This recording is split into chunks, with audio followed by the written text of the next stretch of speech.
Santos now to add the PAT. And they have taken the lead here in this fourth quarter.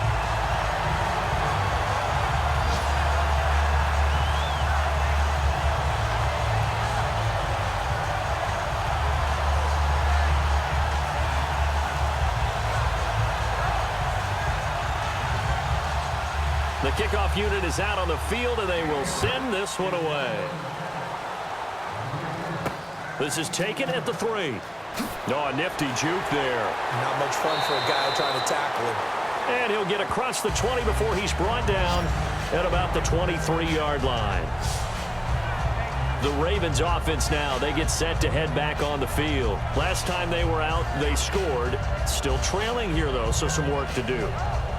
But it's okay in terms of mindset. Because they scored the last time, they're not quite as worried about being down on the scoreboard because now their confidence is a little bit higher. They feel like they've got something going, and they feel like they can attack again and put more points on the board. Are you scoreboard watching if you're the offense, or are you just focused on this drive? Oh, and this ball is tipped and intercepted. There he goes left side. And he takes this one back into the end zone, and the Browns defense has a touchdown. Ah, yes, the old tip drill works to perfection there. Ah, you're bringing back great memories. Used to love that drill. And a lot of times in practice, you work on it, not just one tip, but multiple tips, just in case the ball stays in the air for a while, to have an awareness and the ability to go up and grab it, and then you want to get some blocking support and end up in the opposite end zone. In that tip drill, what do you yell? For us, it was Oski. Okay, Oski was an interception. For different teams. Different teams have different ways of doing it. I've heard bingo, jackpot.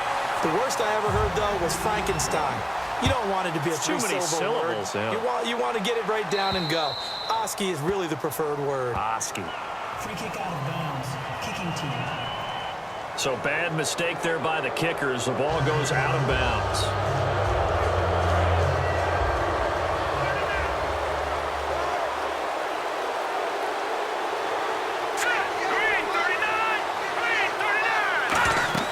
They go play action here on first down. And his throw here's incomplete. He was trying to get it to Steve Smith that time. And it's second down. It's always tough for the guys throwing the football when they think they've got a completion and the ball's almost there, and then someone sneaks a hand or two in and bats it away. And second and 10, he'll look to throw again. Over the middle to Smith. Only 3 yards on the catch.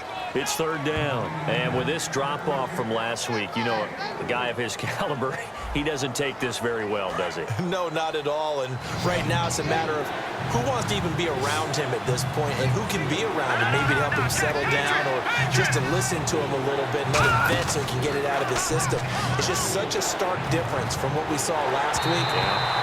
You've mentioned many times before how impressed you are with his footwork, his decision-making, his reads. For me, his overall athleticism last week, escaping the pocket and creating big plays. We're not seeing that so far.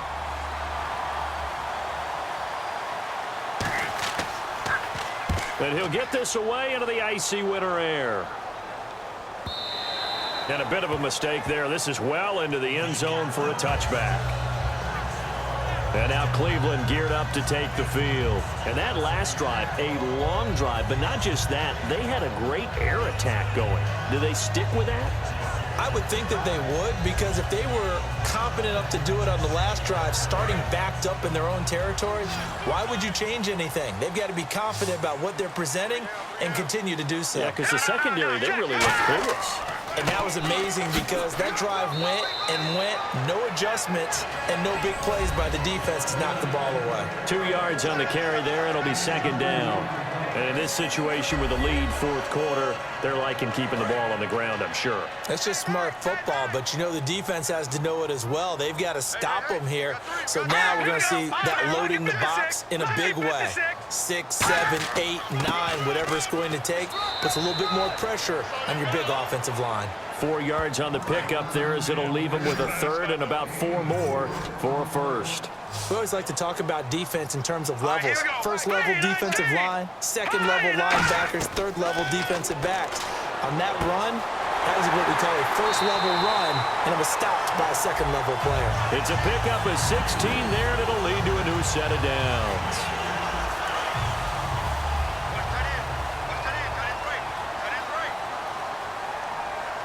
They come out here in the eye. A first down carry here for Johnson. And he'll take this one across the 45 up to about the 46-yard line. A gain of 3, second down. Well, I think we know by now that every run is not going to be broken and get all the way to the end zone. But these short ones still have their value. You can still set up your play action and throw the football. You control the clock because you have the ball and they don't. And often the physicality sets the tempo for the game. Call it a gain of 5, and that'll bring up a third down. And there's another completion to the tight end. And let's face it, it is hard to overthrow a 6'6" target. It is indeed. Quarterbacks like their speed guys. They like that huge 6'6" target that they've got in him. They really do, and it reminds me of what one great tight end told me once. He told his quarterback, just make sure you throw it up there. You know, kind of like put up on the top shelf where the kids can't get it. Time for a break. We're back to see what happens after this.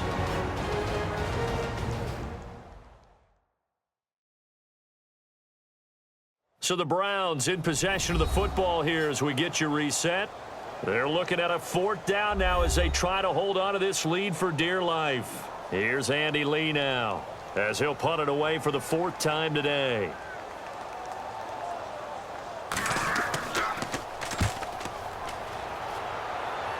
And now where will the side judge stop his walk? That's the question. He says it crossed out of bounds at about the 17-yard line. Here comes the Raven offense now, ready for another possession. And they're coming off a 3-and-out, my friend. I think they've got to look at that play sheet and go to a spot that they haven't gone before. Time to shake things up a little bit to try and get this offense moving. Okay, so how do you do that? How do you shake things up?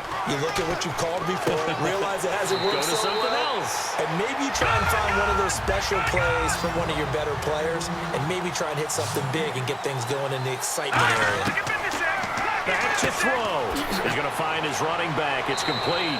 And he's taken down, but not before he gets this across the 25-yard line. Looking to speed things up here, going with some tempo. He'll look to throw. And, oh, a crusher there as it's intercepted. A great read, and it's picked off.